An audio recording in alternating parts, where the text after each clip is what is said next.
KPM.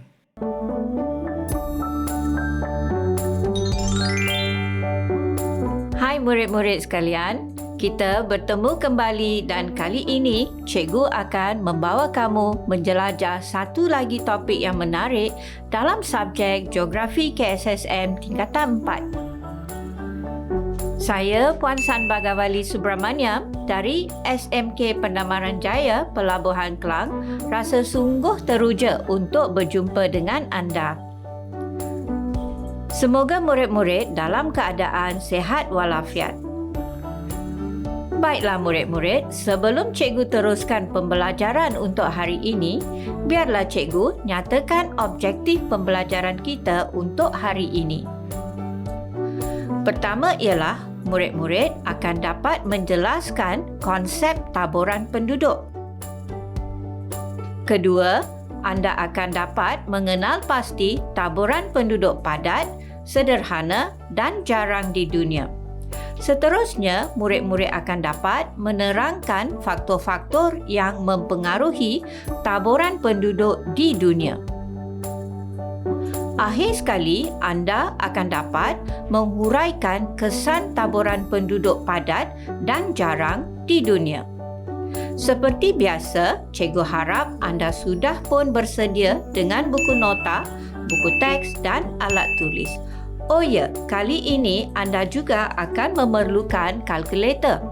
Cikgu berikan sedikit masa untuk anda bersedia. Baiklah murid-murid, boleh merujuk kepada bab 11 dalam buku teks Geografi KSSM tingkatan 4 dari muka surat 148 hingga 158. Okey murid-murid, kalau sebelum ini cikgu telah membimbing anda dalam topik geografi fizikal, kali ini cikgu akan membawa anda menjelajah tema geografi manusia, iaitu taburan penduduk dunia. Tahukah anda berapakah jumlah penduduk dunia pada masa kini? Salah satu laman web yang anda boleh rujuk ialah worldometer.com. Anda tahu, sungguh menakjubkan untuk melihat pergerakan pengiraan bilangan kelahiran dan kematian. Setiap saat ada kelahiran dan ada kematian. Lepas rancangan ini nanti, bolehlah anda teroka ya murid-murid.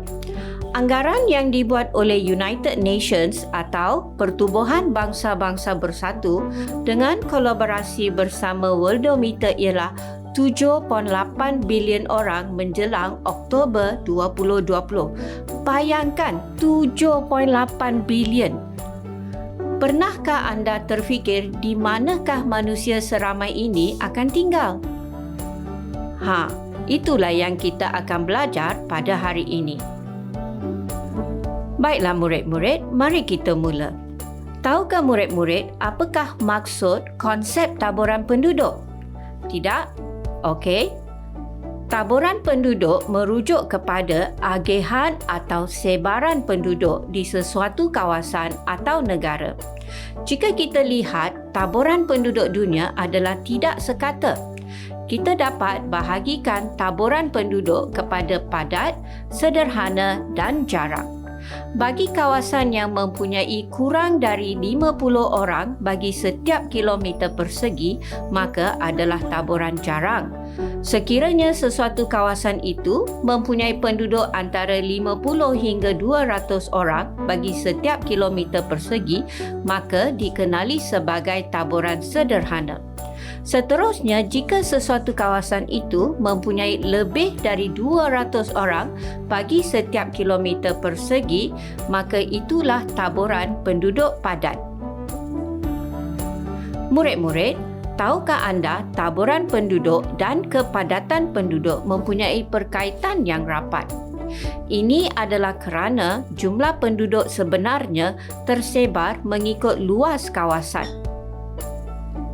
Maksudnya, walaupun jumlah penduduk sesebuah negara mungkin adalah kurang, tetapi luas kawasan yang kecil akan menunjukkan taburan penduduk yang padat.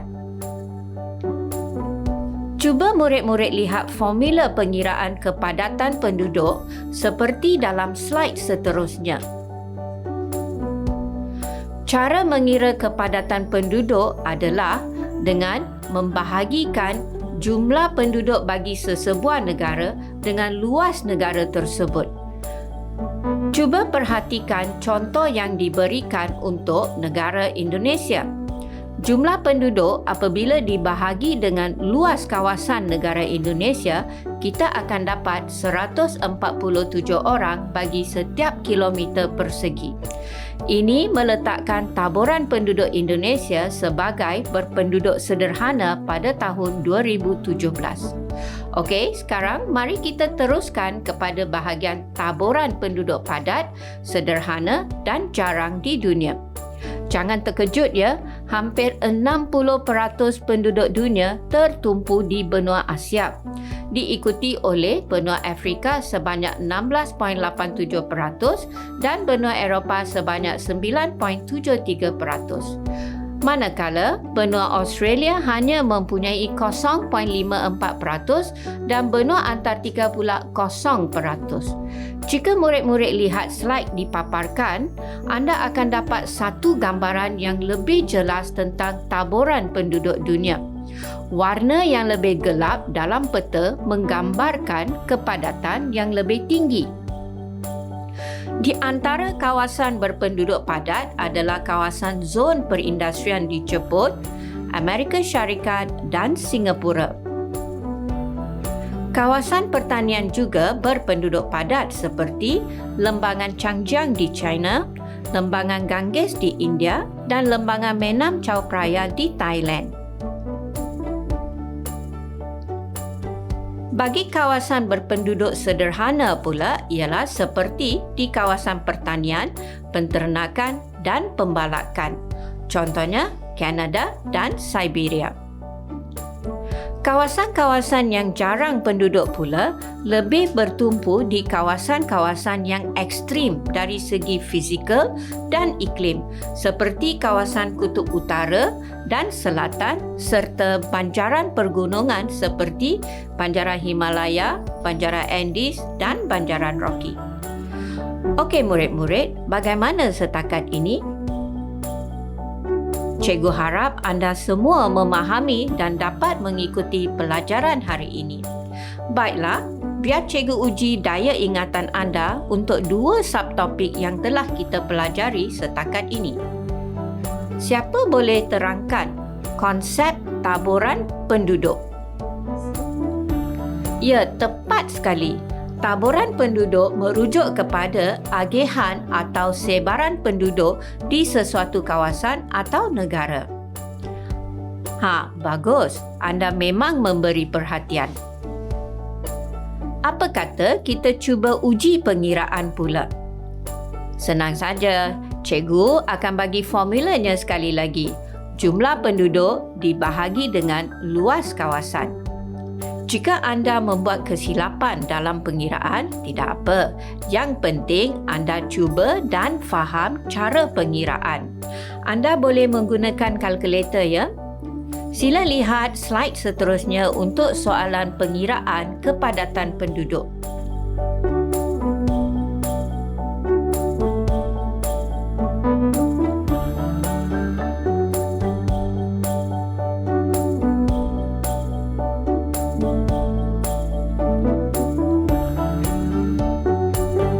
Jawapan bagi Kanada ialah 4 orang bagi setiap kilometer persegi. Jadi ini adalah taburan penduduk jarak. Bagi Rusia pula ialah 88 orang bagi setiap kilometer persegi yang meletakkan Rusia dalam kepadatan sederhana. Akhir sekali ialah India dengan 455 orang bagi setiap kilometer persegi yang menjadikan kawasan berpenduduk padat. Tahniah bagi yang dapat mengira dengan betul. Bagi murid-murid yang tidak mendapat jawapan yang betul, anda boleh cuba beberapa soalan yang telah diberikan dalam buku teks. Anda boleh rujuk kepada muka surat 150. Anda boleh cuba kemudiannya. Baiklah, mari kita teruskan pula dengan faktor-faktor yang mempengaruhi taburan penduduk di dunia. Faktor-faktor yang mempengaruhi taburan penduduk dunia boleh dibahagikan kepada faktor fizikal iaitu bentuk muka bumi, iklim, tanah dan saliran. Manakala faktor manusia pula merangkumi ekonomi, sosial dan governance. Faktor fizikal yang pertama ialah bentuk muka bumi. Tanah pamah yang rata dan luas sangat sesuai untuk pembinaan pertempatan, perindustrian, jalan pengangkutan dan tumpuan pelbagai jenis kegiatan ekonomi. Ini seterusnya menarik penduduk untuk tinggal di sini dan menyebabkan taburan penduduk di kawasan tanah pamah menjadi padat. Sebaliknya, kawasan yang mempunyai halangan fizikal seperti kawasan banjaran gunung, kawasan paya serta kawasan berhutan tebal pula mempunyai taburan penduduk yang jarang. Ini kerana kawasan yang mempunyai halangan fizikal lebih sukar dibangunkan dan akan menelan kos yang banyak untuk dimajukan. Faktor fizikal yang kedua ialah iklim. Iklim khatulistiwa dan iklim monsun tropika yang panas dan lembap sepanjang tahun menarik penduduk kerana keadaan cuaca yang sesuai untuk aktiviti pertanian. Suhu sebanyak 27 darjah Celsius dan jumlah hujan antara 2,000 hingga 3,000 mm sangat sesuai untuk tanaman padi, terutamanya di negara-negara Asia Tenggara. Tetapi, keadaan iklim yang terlampau panas seperti iklim gurun atau yang terlampau sejuk seperti iklim tundra menyebabkan kawasan tersebut tidak sesuai didiami. Faktor seterusnya ialah tanah. Tanah yang subur seperti tanah alluvium, tanah chernozem, tanah lava base dan tanah laterit sangat sesuai untuk pertanian. Aktiviti pertanian yang pesat menarik penduduk dan menyebabkan kawasan-kawasan ini berpenduduk padat. Kawasan yang mempunyai tanah aridisol di gurun dan tanah permafrost yang beku serta berais di kawasan tundra tidak sesuai untuk kegiatan pertanian. Ini adalah di antara sebab mengapa kawasan-kawasan ini berpenduduk jarang. Faktor fizikal yang terakhir ialah saliran.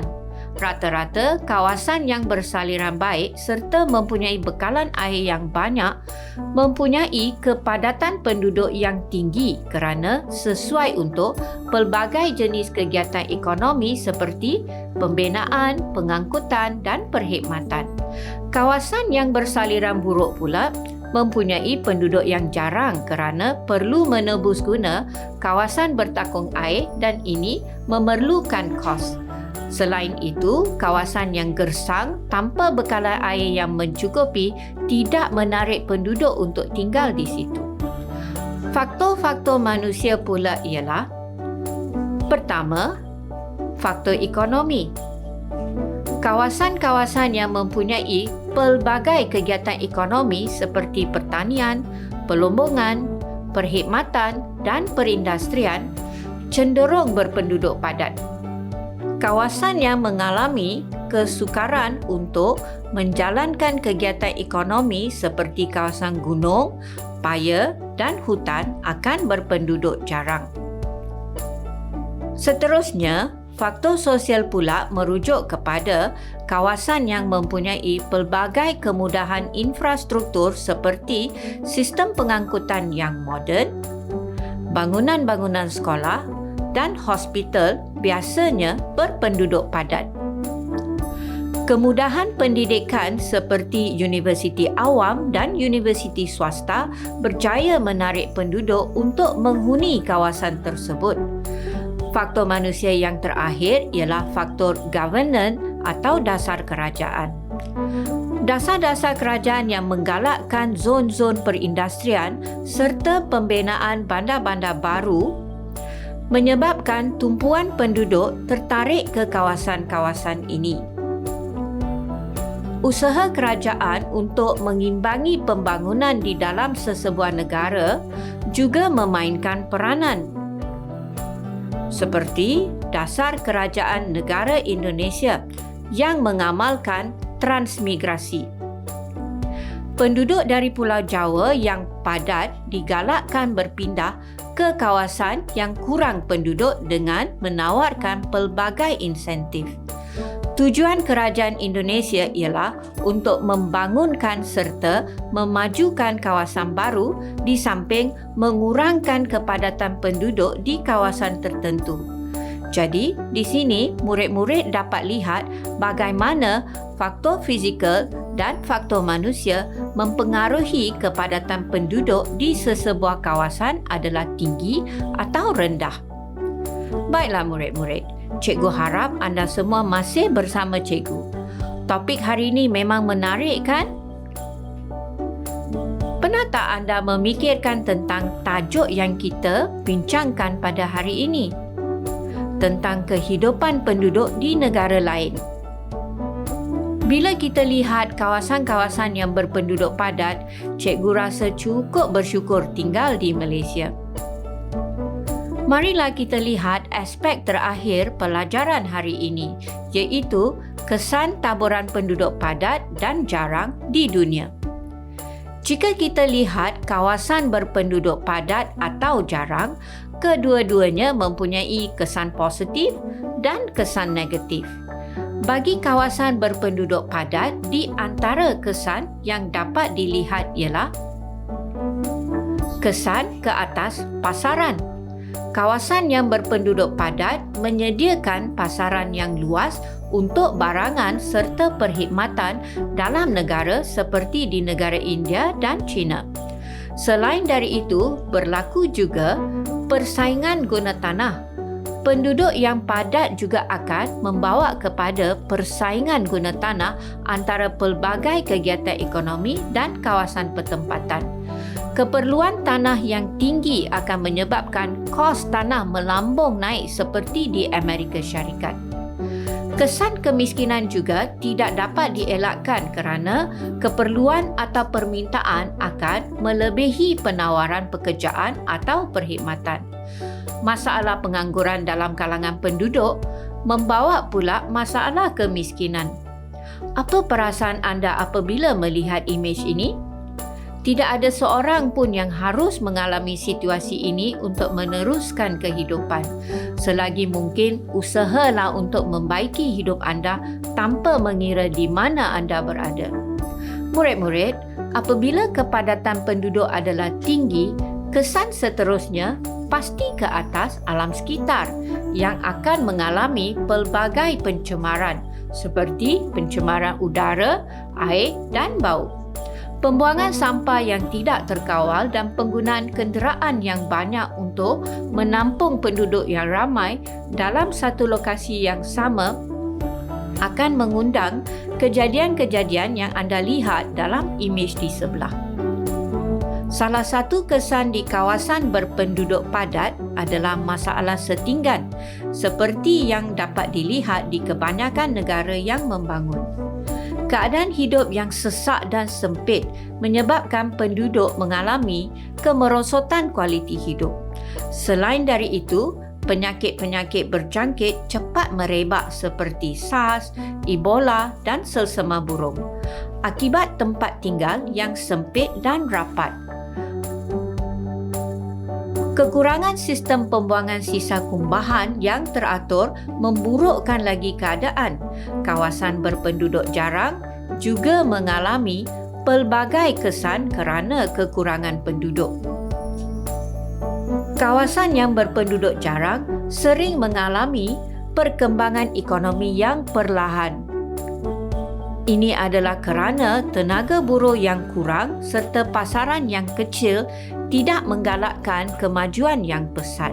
Sumber alam juga tidak dapat dibangunkan kepada kapasiti sepenuhnya.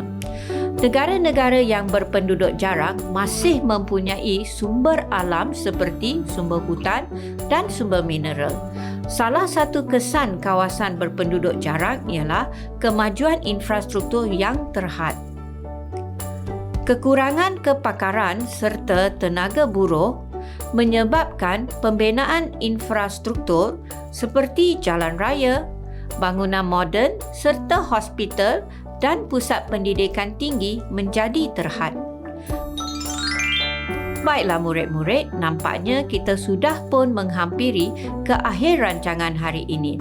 Wah, cikgu begitu seronok mengajar sehingga tidak terasa masa berlalu ya murid-murid. Okey murid-murid, seperti biasa, cikgu akan adakan bahagian uji minda untuk menilai pemahaman anda untuk topik hari ini. Mari kita mula. Cuba baca soalan pertama. Namakan dua kawasan yang mempunyai ciri seperti dalam foto di atas. Ingat tak nama kawasan-kawasan yang cikgu sebut tadi? Jawapannya ialah mana-mana lembangan sungai seperti lembangan Yangtze atau lembangan Changjiang di China, lembangan Ganges atau lembangan Indus di India. Jawapan seperti Delta Sungai Kelantan atau Delta Sungai Kedah juga diterima. Memandangkan ini adalah soalan aras rendah, maka memadai jika anda hanya senaraikan jawapan. Baiklah, soalan seterusnya ialah terangkan ciri-ciri kawasan di atas yang menggalakkan penduduk tinggal di situ. Soalan ini adalah aras sederhana yang memerlukan huraian kepada fakta yang diberikan.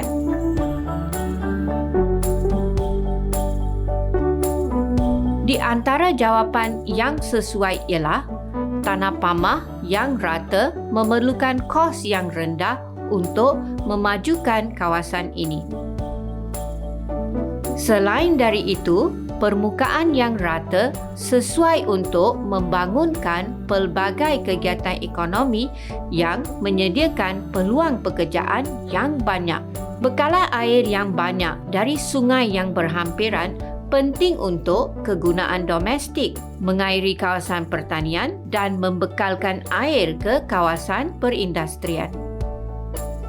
Sila baca soalan seterusnya, iaitu berdasarkan foto di atas, nyatakan satu jenis kegiatan ekonomi yang sesuai dijalankan. Berikan alasan anda. Baiklah murid-murid, walaupun soalan ini menggunakan istilah apakah yang biasanya digunakan untuk soalan aras rendah, tetapi apabila anda perlu memberi alasan untuk pilihan jawapan anda, maka soalan ini berubah menjadi aras tinggi.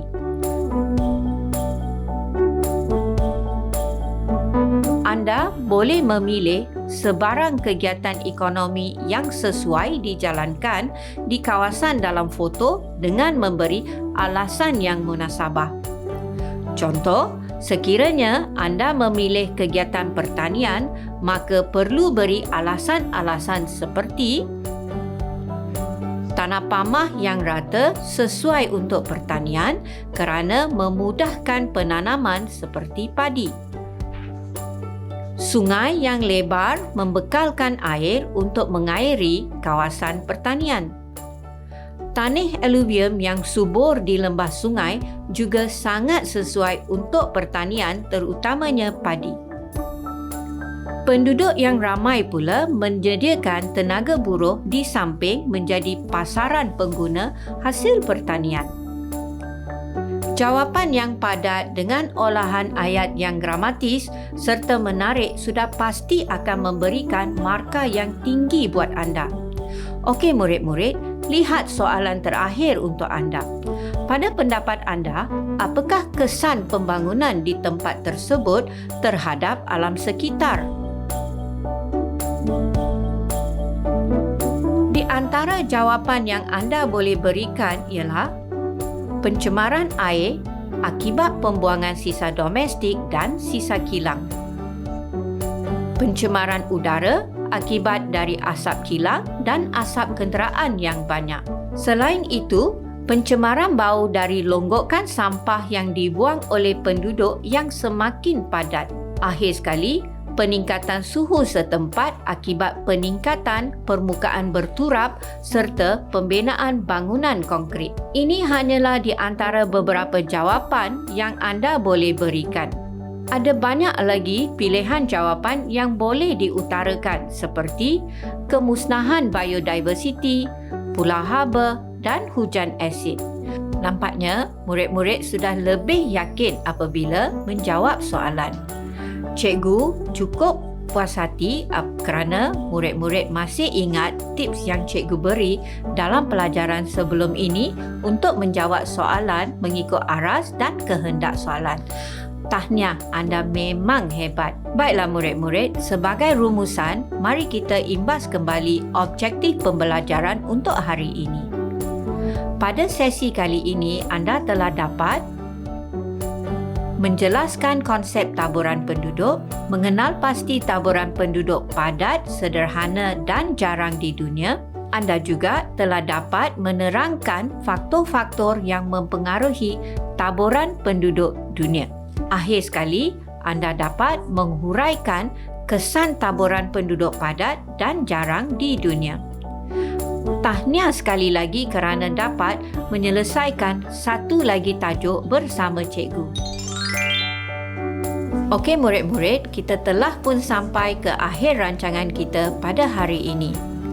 Topik taburan penduduk dunia adalah satu tajuk yang penting kerana akan menentukan hala tuju pembangunan dan kemajuan sesebuah negara. Semoga apa yang cikgu sampaikan pada hari ini dapat memanfaatkan murid-murid dalam mata pelajaran geografi. Sehingga kita jumpa lagi, terimalah salam sayang dari saya, Cikgu Sanba. Bye dan jaga diri ya.